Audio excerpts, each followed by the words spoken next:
Our next speaker is Dr. Robert Wayment. Dr. Wayment received a bachelor's degree from Weber State University and his MD from the University of Utah School of Medicine. Completed his urology residency at Southern Illinois University School of Medicine. Dr. Wayment was raised on a family's dairy farm in Warren and enjoys spending time with his wife and 4 children. Dr. Wayment.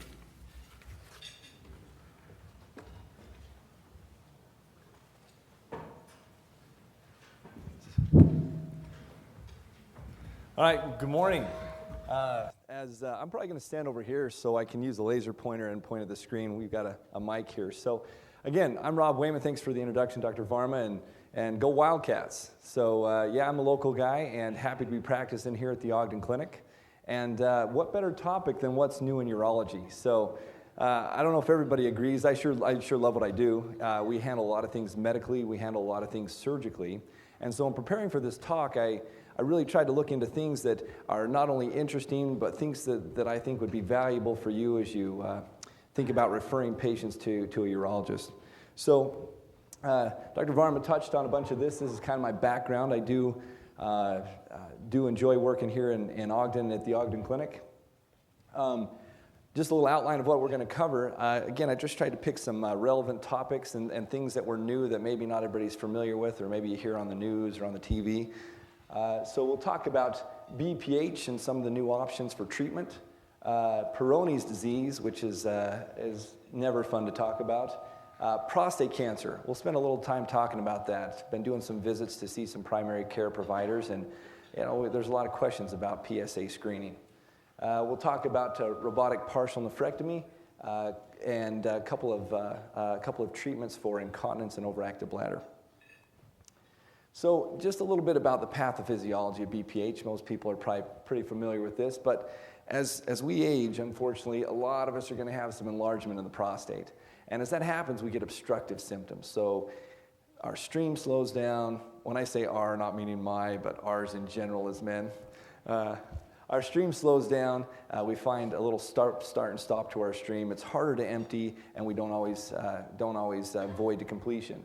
So over time, the bladder is a muscle like any other muscle in the body. And as that muscle has to work hard to push the urine out, that's going to get thicker and stronger.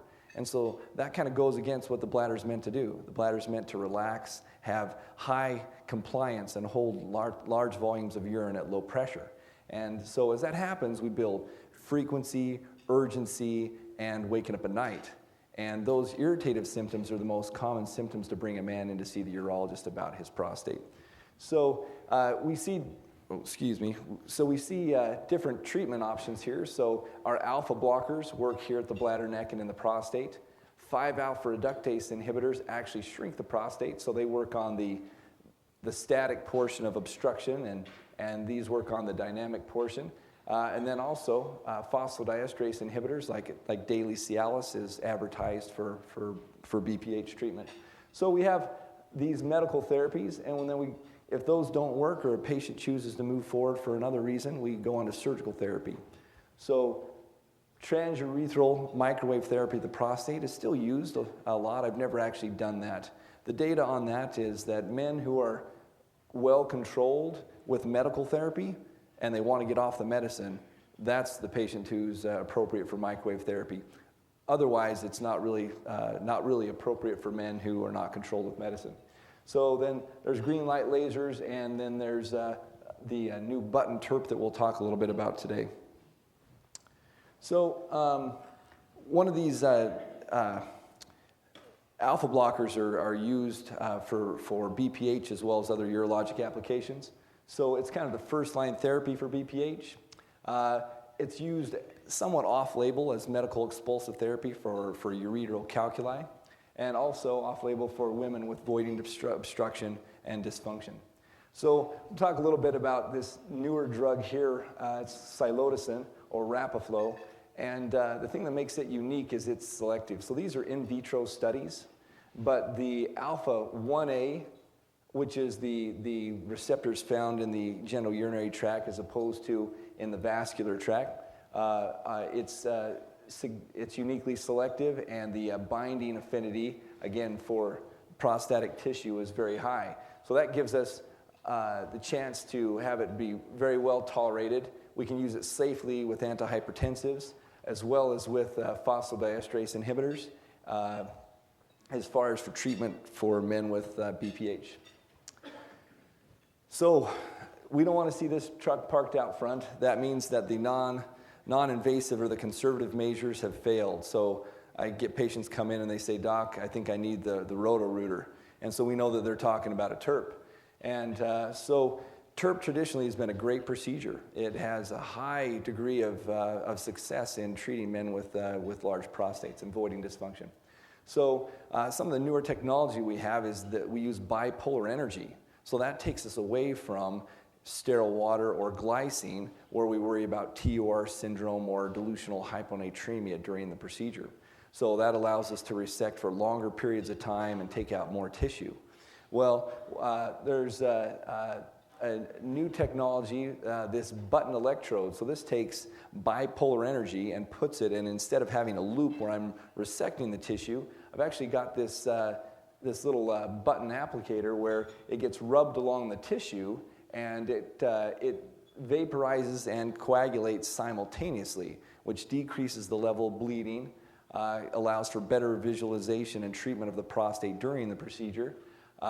We have, of course, like I said, with the bipolar energy, decreased risk of TUR syndrome, and we also end up having a shorter catheterization time and shorter hospital time, because of the higher degree of coagulation with the procedure. So this is just a little video just kind of showing how it works as one of the treatment options for BPH. So this is that's the bladder neck in the prostatic urethra, and this is the bipolar button electrode. And so as you can see, boy, it has an economy of motion. You can resect as you retract and as you push the probe forward. And I don't know how many of you have been in on a TURP, but there's usually a significant amount of bleeding. Now, granted, this is a video put out by the manufacturer, so it's a pretty small prostate, and it's as ideal as you can imagine it being. But that is one of the newer technologies that allows us to effectively treat BPH surgically. So next, Peyronies disease. Peyronies disease, of all the things that we treat, can have a huge psychological impact on both the patient and their spouse, and can be very distressing to them. So a little bit about the etiology for priapism is that usually it's been from some type of unrecognized trauma to the penis during intercourse or during some kind of sporting activity or whatever it may be, that in response to that trauma, we get plaque formation. This is a non-expansile thickening or plaque of the connective tissue surrounding the corporal bodies or the erectile bodies, called the tunica albuginea. And it's compared largely to the contractures you'd find with Dupuytren's disease. So it presents with pain with erection, and of course penile curvature, and even sexual dysfunction. Now, these curvatures are so significant that it prohibits intercourse. So traditionally, treatment has been medical therapy, and medical therapy may slow the disease, but it doesn't ever reverse it or actually cure the disease. And so there are different things that we can put patients on. One of the newer treatments is a verapamil injection, and that's where in the clinic you take a verapamil and you take a fairly good sized needle and you do multiple punctures into the plaque itself, kind of the Swiss cheese approach, and inject verapamil, and it's been shown to be somewhat efficacious in treating and relaxing that plaque over time. Any of the guys out there, I know that doesn't sound fun to have lots of needle pokes in the clinic, but it's definitely a treatment option. And then surgical options, plication. Anytime you've got a bend on one side, if you shorten up the other side, you can straighten out that bend. Grafting, by removing the plaque and putting in another type of tissue as a graft, or even lithotripsy in the past has been used to treat Peyronies disease. The problem with any of those is there's potential for either erectile dysfunction with the grafting or shortening of the penis with plication. So one of the newer treatments, and again, this is a drug name. I know we have to be careful with putting drug names up there, but it's the only drug in its class, so felt it appropriate to put it up there. as recognizable. So Xiaflex was originally FDA approved to treat Dupuytren's. And just recently, this last year, the FDA has approved it to treat Peyronies disease. So it's still not very common in Utah. There's only a couple of people that are doing it on somewhat of a trial basis here, one guy at the university and one guy down in Salt Lake. And that is injection into the plaque along with modeling afterwards. The initial data shows approximately a 35% improvement across the board in patients. And again, we're not looking to make things exactly straight, but just to make it usable for the patient. Potential side effects are, of course, anytime you use a collagenase, you're worrying about too much softening of the tissue. So in the modeling process, you can have hematoma, pain, swelling, and there are even a few reports of corporal rupture that is a pretty significant complication. And of course, it's fairly costly. It takes multiple injections. So now, hot ticket item about prostate cancer screening. So, there's a lot of cancers out there that we screen for, but the data for prostate cancer after we started screening is pretty significant. Do we save lives by screening for prostate cancer? You bet we do. And we say it's made a significant change since we started PSA screening back in the early 90s. And so what's kind of led us to the point we are today is that with this screening tool, anybody and everybody was getting a biopsy, and whoever was found to have a cancer was getting treatment. And that's something that we've come to learn more and more about prostate cancer over time, as we've always known it's been kind of a slow cancer, and you've got a range from high grade to low grade and different behaviors or characteristics of the cancer. But we've never been sure, so always play it safe, and the patients have always been treated. And so we know recently the Preventive Task Force Service has even recommended against PSA screening, and they run that on the basis of over-treatment of disease and the significant quality of life complications or side effects of treatment. And so there's been some changes in screening recommendations. And so I'll tell you that not all prostate cancers are slow growing, and people still die of prostate cancer. And a lot of the data that they use about mortality rates from prostate cancer, they don't count guys who are living with metastatic disease and are undergoing long-term treatment. They don't fall into those mortality numbers, but they're still there. And so the AUA has modified their prostate cancer screening or PSA screening recommendations. The best bang for your buck for prostate cancer screening is between the years of 55 and 70. Okay, before 55, they recommend that men with increased risk factors, including family history or race, or any other abnormal voiding dysfunction that may lead you to believe that they have some kind of issue with malignancy, are guys that would be screened before that time. And afterwards, we always look to a 10 to 15-year life expectancy. And with our aging population, man, more and more of these older guys that come to my clinic are at, I hope I look half as good as they do at age 75. So there are still guys who are getting screening. As I talk to people, to my referring physicians in the community, most people are still screening. Most people are still screening after age 50. And to tell you the truth, until we learn more about that or have better data, I'm still recommending the same myself. And I think that my couple words on PSA itself. PSA is a very good test. We know it's not a one-to-one relationship. Not everybody with an elevated PSA has prostate cancer. We know that. But when used appropriately, it's still a very effective screening tool. And we are using other things like PSA velocity or the rate of change and percent-free PSA to help really stratify risk and decide who needs a biopsy and who doesn't. But in the end, if we're worried, the biopsy is the only way to really know if somebody's got a cancer. So overall, I still recommend, and the AUA still recommends screening for prostate cancer with PSA. So also along with this is that we're trying to decide who really needs treatment and what other good treatment options are available for a man with a small amount of low risk or low grade disease. So active surveillance. I've been practicing here in Ogden for 4 years, and I've got a half a dozen guys who've been on active surveillance for prostate cancer for about 4 years, and they're doing very well, and they've been able to safely avoid a treatment and the associated side effects of treatment without increasing their risk for mortality from their disease. So for active surveillance, we use some inclusion criteria. This data originally all came out of Canada, right? So if you get diagnosed with a cancer in Canada, you get on the waiting list. And when your number comes up, you can get treatment. So they had all these men who were waiting around with a diagnosis of prostate cancer who hadn't had treatment. And so they thought, why don't we follow these guys and see how they do without treatment? So that's where we get our initial active surveillance data.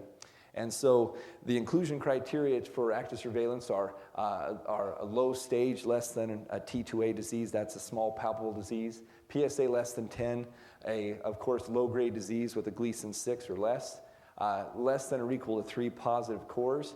And there's some varying recommendations on how much cancer you can have in each biopsy core. So data here, supporting the fact that active surveillance is safe would be that these men, 77% of men at 5 years were still on active surveillance. They hadn't had disease progression to take them off. 62% at 10 years. And of course, no one had died of their disease undergoing active surveillance. Okay, and we see trends over time that men who are eligible for active surveillance, in 2011, the last number was nearly 20% of men were actually choosing to undergo active surveillance. So again, the take-home point about active surveillance is men with low-grade disease, small volume disease, who may likely represent over-diagnosis and would represent over-treatment if they had active treatment. So the idea is to watch them close enough that we avoid treatment without letting the disease get out of hand. So at the point they did need treatment, that they wouldn't have a less efficacious outcome, or they wouldn't have a poor outcome from a disease-specific survival. Okay, so for years, urologists have been saying, I wish I knew exactly which cancers were going to be a bad actor and which cancers were going to be acceptable to watch.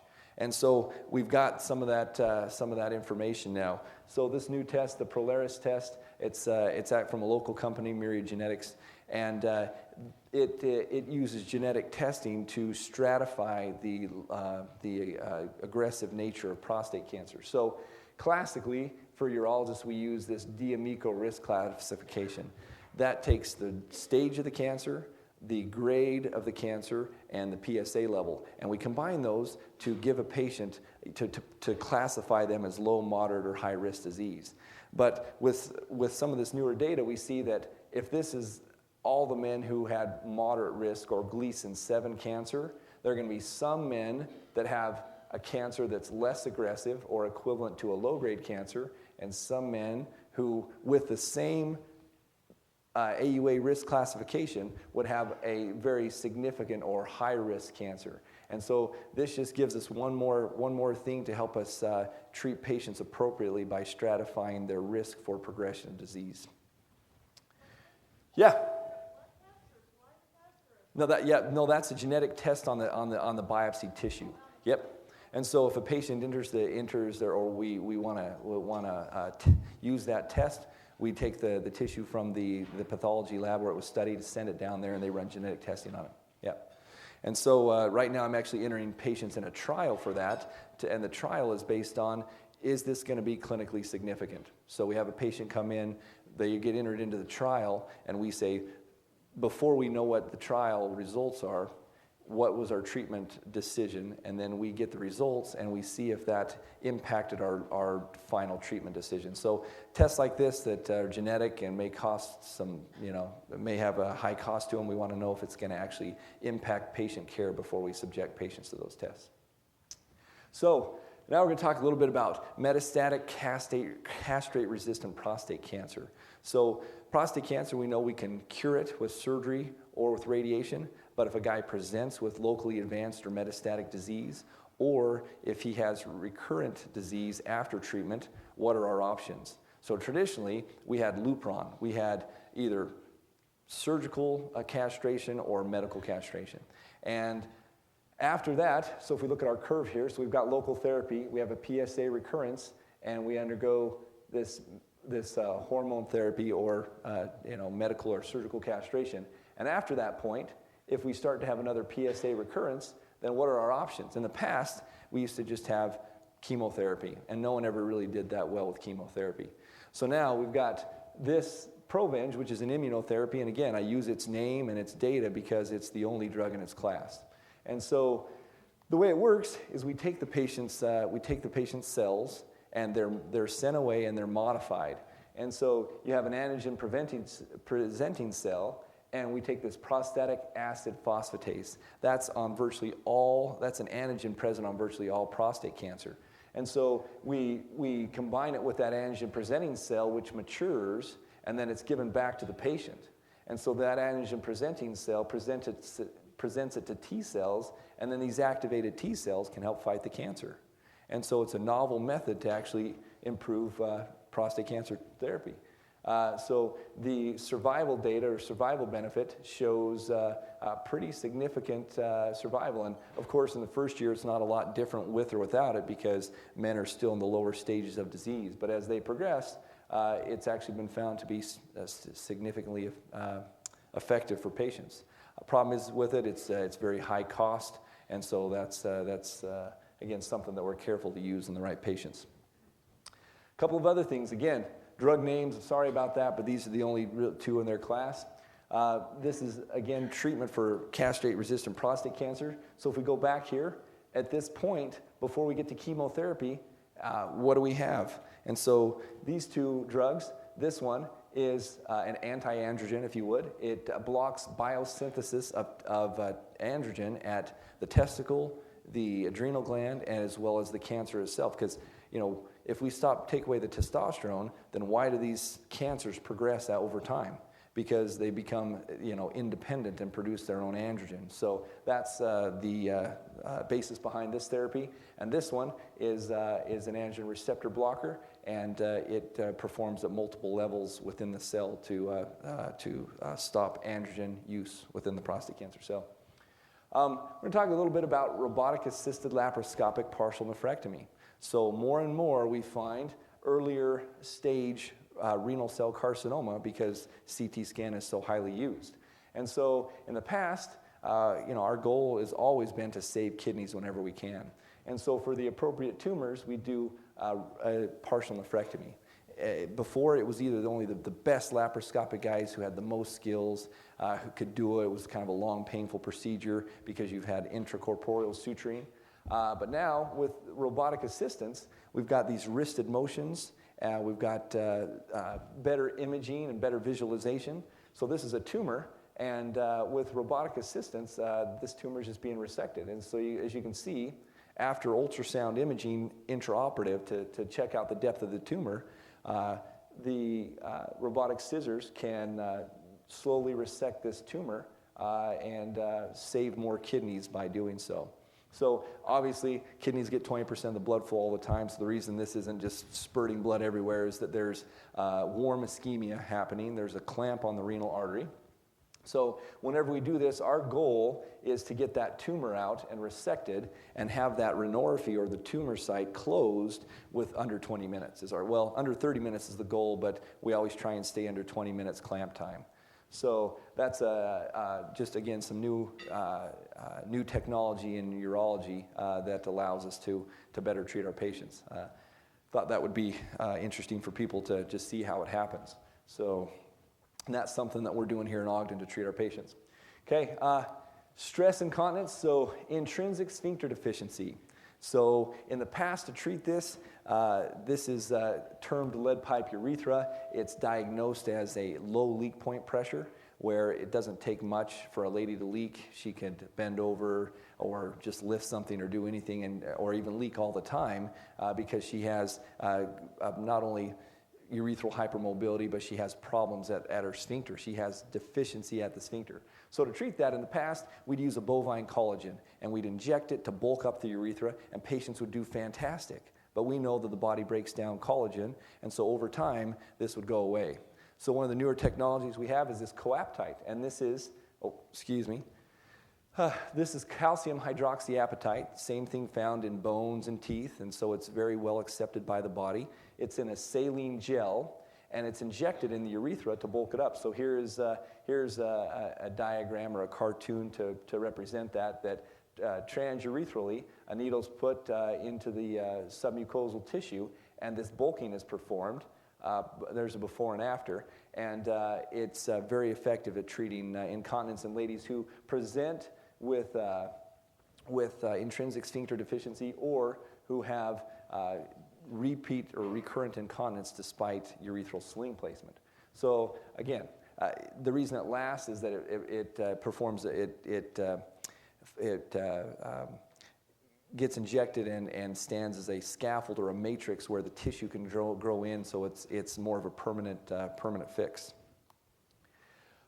Again, only drug in its class, that's why it's up there. So traditionally for overactive bladder, it's a game changer for women or for men. It's a big quality of life issue with frequency and urgency, always looking for a bathroom, even leaking because of overactive bladder. So traditionally we've always had anticholinergics, and they're great drugs, and the newer drugs have fewer side effects, but we still have side effects associated with them. So one of the newer options we have is instead of an anticholinergic or an antimuscarinic, we have a beta agonist. So these beta-3 adrenergic receptors in the bladder, this drug, mirabegron, actually acts at these receptor sites to relax the detrusor, decrease symptomatology, and facilitate filling and storage of urine within the bladder. So it's a very, even in some of the older patients who we worry about CNS side effects of the antimuscarinics, it's a very effective treatment for them.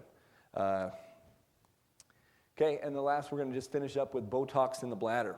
So we have patients that, despite our best efforts, still have such severe symptoms from overactive bladder that the medical therapy or oral medical therapy is not sufficient. So Botox, we know that, I don't know if Dr. Tingey is going to talk anything about Botox as a dermatologist, but it's been used for cosmetic reasons or for contractures or whatever. Well, guess what? We can use it in the bladder.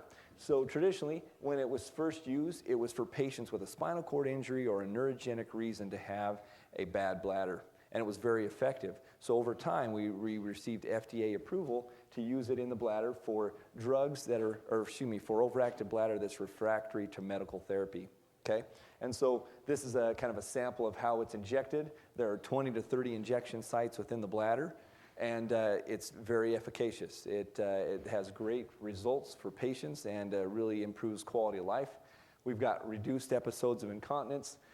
It's effective for approximately, give or take 10 months, depending on the patient.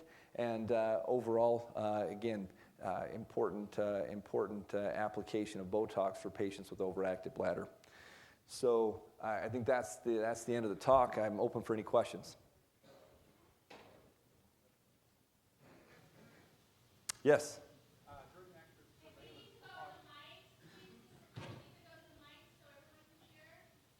During active surveillance for prostate cancer, how often do you do biopsy? Okay, that's a great question. So the protocol that we use, and there are different protocols around, the patient, once they have their diagnosis, for the first 2 years, they see me every 3 months with a rectal exam and a PSA test. And at any time, if we think things are changing or progressing, we do a biopsy. Regardless of change in PSA, at year 1 and year 2, they get a repeat biopsy, okay? And then after that, we go to every 6 months, and then without any sign of progression, they don't get another biopsy for 4 years, which would be 6 years into the treatment. So yeah, it's keeping the finger on the pulse so we don't let it get away, for sure.